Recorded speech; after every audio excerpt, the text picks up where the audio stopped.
All right. So is this the camera? This is the camera. Very cute. And right now it's like this.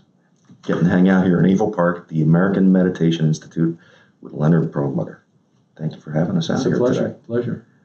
You know, when I started doing these podcasts, they had a certain path and a certain way, and I didn't define what I wanted it to be. I left it kind of open. So started more from an entrepreneurial standpoint, and then there's other essences where I came across your name from one of my friends, Anne-Marie, from Entrepreneurs Organization.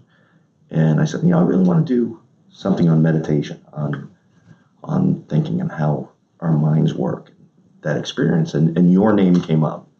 And I went to the website, and I watched a couple of videos, and I read a couple of articles. And there was one article in specific that drew me and said, Leonard is my guy. Oh, yeah?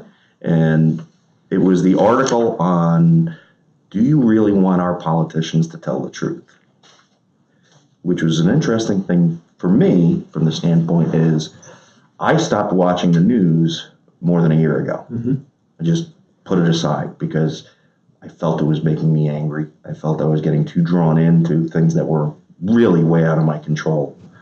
And there was a lot of good stuff in there that I was like, I agree with all of this, and I could never put it into my own words. Tell me about, and I'm going to pronounce this wrong because I am not so good with my... No problem. The Satya, or is it Satya? Sadhana? Oh, Satchidanand? The truthfulness. Okay, Satya. Satya. Mm-hmm. Truthfulness. Tell me about that. Well, truthfulness is an interesting concept. It is the second practice directly underneath the highest principle of all of yoga, which is ahimsa. Ahimsa means non-injury, non-harming. So there are certain guidelines that we study and that we try to practice.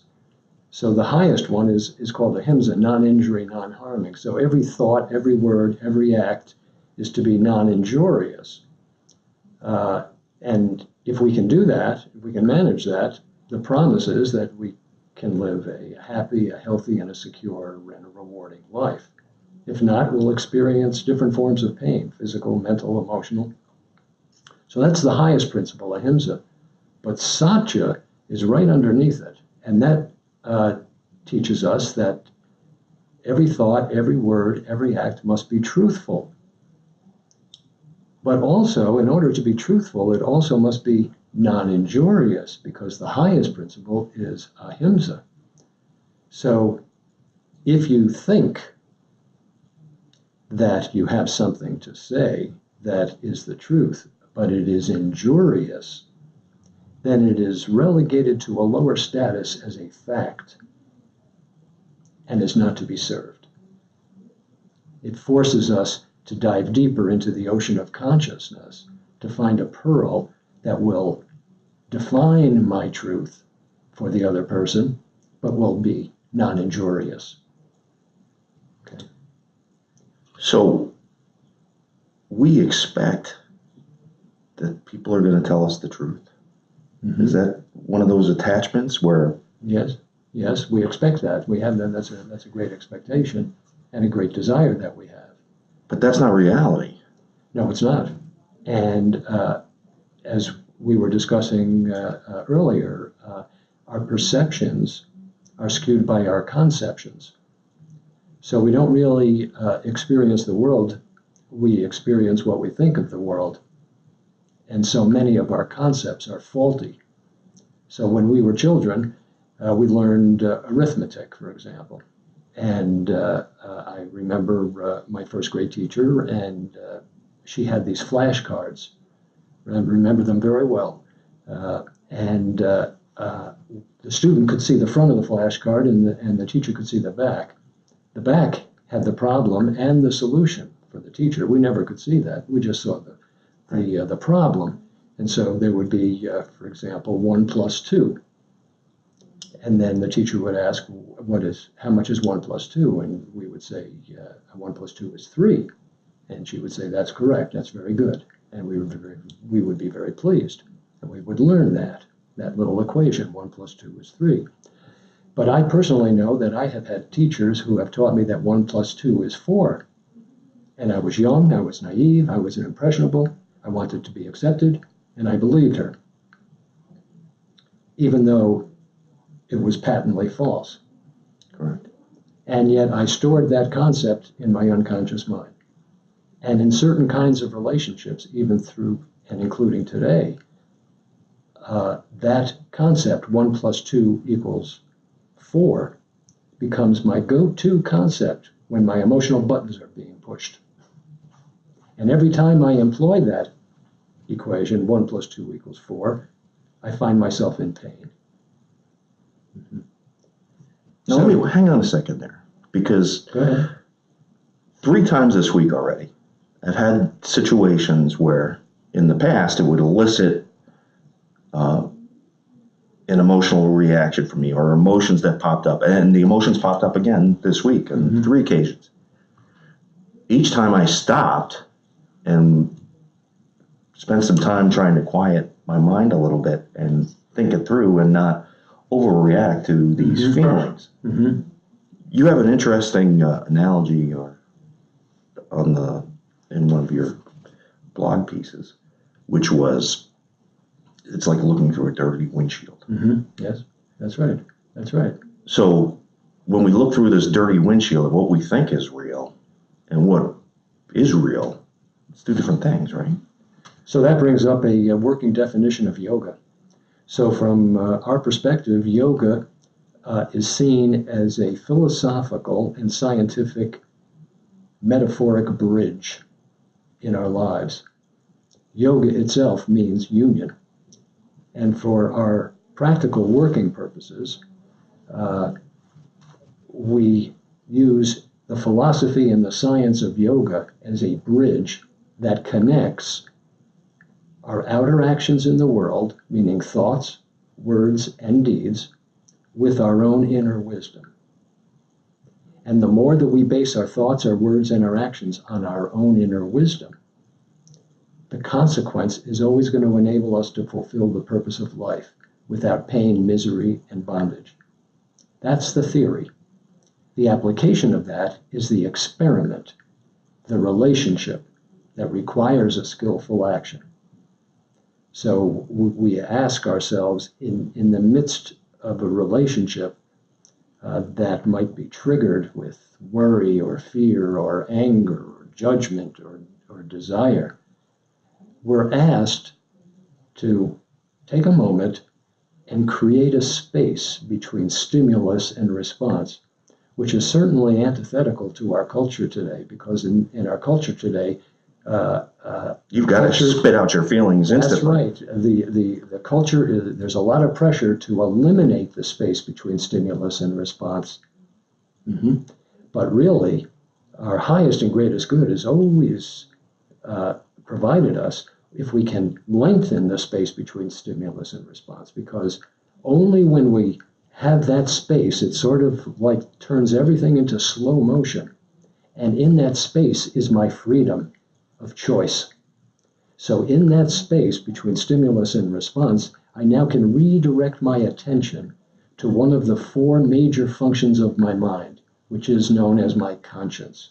Now, we've heard about the conscience, but we don't really know what this is. In yoga science, our conscience operates as a mirror. That's its functionality. The conscience is the mirror. And it has the capacity to reflect perfect wisdom in every relationship that requires an action that will bring about a consequence. The conscience can reflect perfect wisdom from the center of consciousness, from this intuitive library of wisdom that is part of me on a very, very, very, very subtle level, what religionists refer to as the soul. Mm-hmm. So because I have lengthened the space between stimulus and response, I now have the freedom to check with my conscience.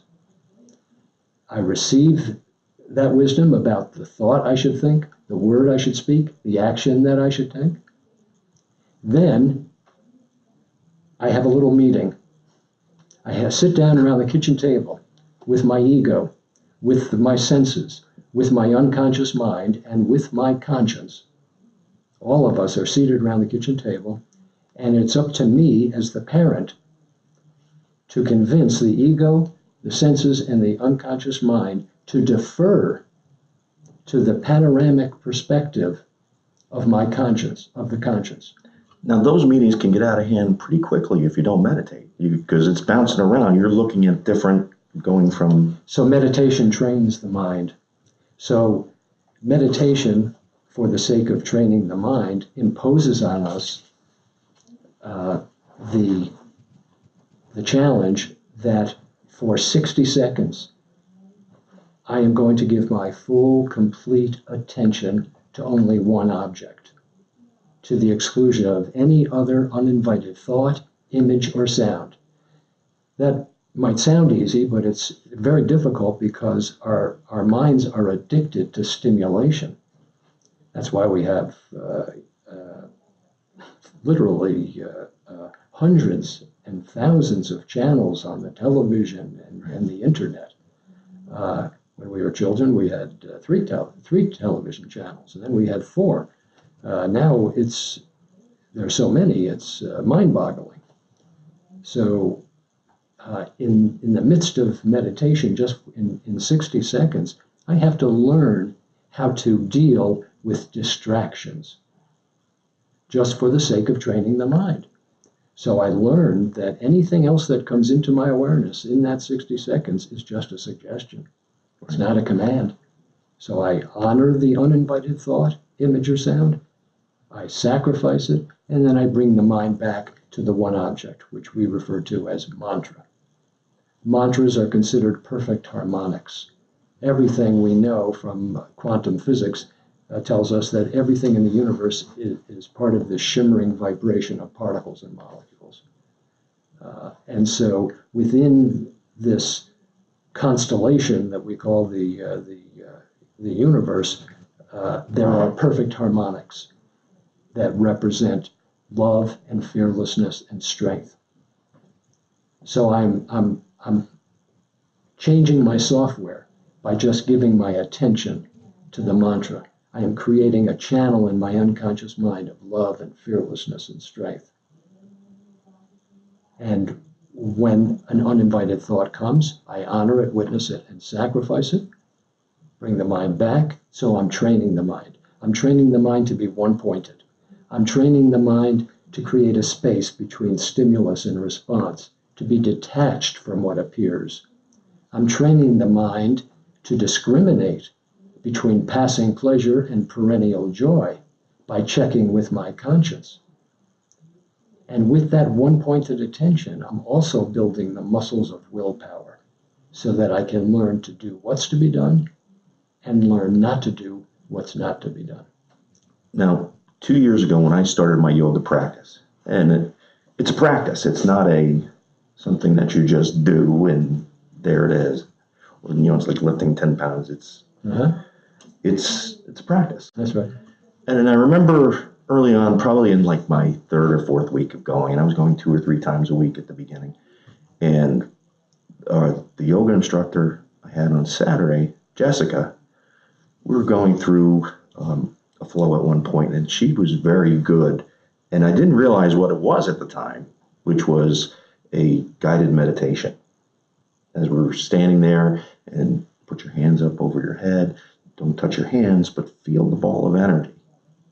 And all of a sudden I felt this ball of energy. And I'm like, this is making me uncomfortable. How am I getting to that point? What do you see? And I realized later on, as time has progressed since that point, that's really what we're going for, isn't it? To have those experiences in the practice. That's right. So every relationship is a consequence of a previous action. The basis of this is called the law of karma. The law of karma, which later became Newton's third law of motion, says basically that for every action there's a consequence. We learned that in 5th grade science. Okay. So when we are in a relationship, it provides me an opportunity to examine some obstacle to that relationship that lives in my unconscious mind. Okay, so if I am being interviewed by an important person such as yourself, and I have a very timid personality, then fear might be living in my unconscious mind. So that would mean before I can really think, speak, and act rewardingly with you, for example, I have to deal with fear. So fear almost comes between us as a superimposition because it becomes the lens through which I see you. Now, isn't that how we're naturally wired, though? That we still haven't evolved out of some of...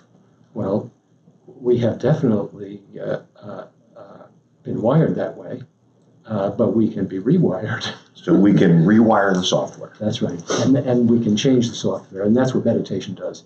It helps us to re-engineer the software of the mind. Now, you use the word mantra, and I understand, and I am certainly no expert. I've tried to do as much reading as I can, and there's meditation through a mantra, and there's a number of folks that use that are given the mantra, and I forgot what it's called, what that meditation is. But then there's just focusing on the breathing and focusing on... Well, the breathing becomes the solitary object of my attention. So both work. Both have different benefits, but they both work. So tell me about the mantra, because it was funny. I just started, and I've been a voracious reader for the last couple of years, just reading anything I can. And I started reading last week, Think and Grow Rich, which, again, 10 years ago, I would have said, that's insane. That is, think and something will happen. And I've come to realize that, it just changes your being. If you're thinking positively, if you're thinking about That's right. doing the right things, that is a very true statement. And that's a mantra development in all of itself. Absolutely, because now thoughts are our most powerful resource. They're our most powerful resource. And yet, many thoughts are debilitating and represent contractive energy.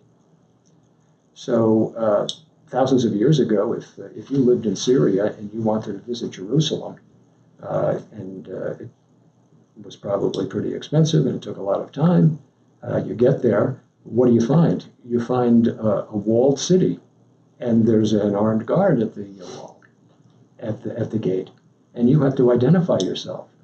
You have to tell the guard where you've come from, what the nature of your business is, and do you have money to get back home? But when we have thoughts, we just let them in. We don't examine them. We don't vet our own thoughts. So many of the thoughts that we have, which we thought yesterday, we're so identified with them, we just let them right in, and they're debilitating. So meditation teaches us how to differentiate between certain thoughts that will enable us to fulfill the purpose of life without pain, without misery, without bondage, and those thoughts that represent our creative energy in a debilitating form, and we learn through the practice of sacrificing it how to transform that energy. So we learned in grade school that ice can be transformed into water, and water can be transformed into steam. So the energy of thoughts can also be transformed. What I mean to say is that if you are aware of fear, that's not necessarily bad. If you are aware of an angry thought, that doesn't make you a bad person, you see.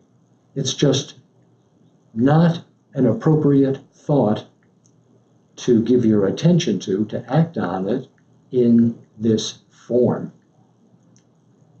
But it can be transformed through the act of sacrifice. And what becomes our default thought is our mantra, which can generate love and fearlessness and strength.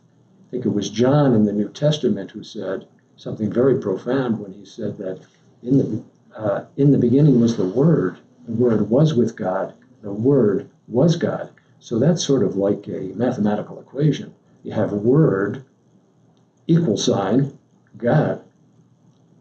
So what religionists were saying thousands of years ago really is very modern, totally in sync with quantum physics, that everything is vibration. And certain words are vibrations that are very beneficial, that can generate love and fearlessness and strength. And certain other words, such as fear and anger and greed, they too have a certain vibration, but it's contractive and it's debilitating. And yet it is just energy. So if I know how to dance with it appropriately, I can make it sacred and usable to me in a different form, just like ice can be transformed into water. Now, let me ask you this. Someone new comes to see you. I want to learn how to meditate. What do you tell them? What are you looking to find out? Well, if they want to meditate, they've already told me quite a bit about themselves, Okay. which is unusual, first of all. So nobody does anything without a desire. So if they come to me and they say they want me to be their meditation teacher, they've told me a lot about themselves, that they have this desire that they want to actualize. Now, what should they know, though, about the whole process of meditating and learning how to meditate? What can they expect?